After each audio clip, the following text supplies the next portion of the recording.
They say if you want to enter politics, it helps if you come from the right family. The induction of a new minister in the Sri Lankan government proves this. The name of the minister is Basil Rajapaksa. At the age of 70, he's been sworn in as Sri Lanka's finance minister. Interestingly, Basil Rajapaksa did not contest the 2020 general election. He was prohibited due to allegations of corruption. But the president of Sri Lanka removed the constitutional provisions which prevented Basil Rajapaksa's entry into the legislature. Well, why wouldn't he? Basil Rajapaksa, after all, is President Gotabaya Rajapaksa's brother, just like Prime Minister Mahinda Rajapaksa is his brother. Also, the Minister of Irrigation, Chamal Rajapaksa, the oldest of them all. The four brothers are now in charge of Sri Lanka's four top ministries. But the family's grip on power does not end here. 35-year-old Namal Rajapaksa, the Prime Minister's elder son, is the Youth and Sports Minister. 33-year-old Yoshita Rajapaksa, the younger son, is the Prime Minister's Chief of Staff. Then we have Shashindra Rajapaksa, the Irrigation Minister's older son. He is the State Minister for Agriculture. Shamindra Rajapaksa, his younger son, Director of the Sri Lankan Airlines. That's a total of 8 Rajapaksas in the government. One big happy family, also the most powerful in Sri Lanka. And the contrast is stark because only yesterday there was a cabinet reshuffle in India and there was talk of technocrats making to top posts. And here we have 8 Rajapaksas in the Sri Lankan government. This is not a commentary, by the way, on their competence. But there's no denying that having the right surname takes you places in politics. A trend which is not unique to Sri Lanka. Political dynasties have run democracies for decades.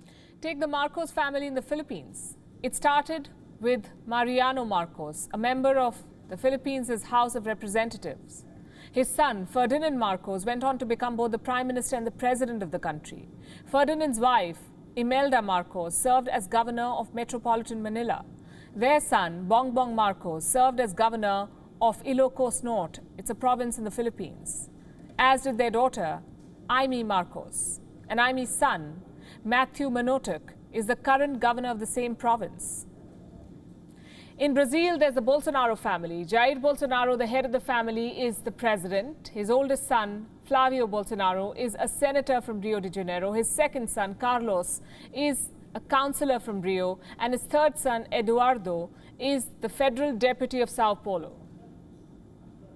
And when we discuss dynasty politics, we cannot not bring up India. The Nehru-Gandhi family has been part of Indian politics since the 19th century. This spans 5 generations. It started with Motilal Nehru, who served as the president of the Congress before independence. His son Jawaharlal Nehru went on to become India's first prime minister until his death in 1964. In 1966, Nehru's daughter Indira Gandhi became India's first woman prime minister. She served another term until she was assassinated in 1984. That's when her elder son Rajiv Gandhi took over as Prime Minister. He ruled till 1989 until he too was assassinated. Rajiv Gandhi's wife Sonia Gandhi took charge as the President of the Congress Party in 1998, a position that she still holds. Rajiv Gandhi's younger brother Sanjay Gandhi was also a politician. He is said to have played a major role during the emergency, one of the darkest chapters in post-independence Indian history. Sanjay Gandhi's wife Menaka Gandhi served as an independent parliamentarian and then a minister. This was the 4th generation. The 5th generation Gandhis are Varun Gandhi, the son of Sanjay and Menaka Gandhi, and member of parliament from the BJP. There's Priyanka Gandhi Vadra, the daughter of Rajiv Gandhi and Sonia Gandhi. She serves as general secretary of the Congress party. And then we have Rahul Gandhi, a member of parliament and the on-off president of the Congress party. Well, these are just a few examples. There are many more. A 2018 study revealed that on average, 1 in 10 world leaders comes from a political family, as do 1 in 5 lawmakers. Well, how many of them deserve to is a question that has no easy answers. WION is now available in your country. Download the app now and get all the news on the move.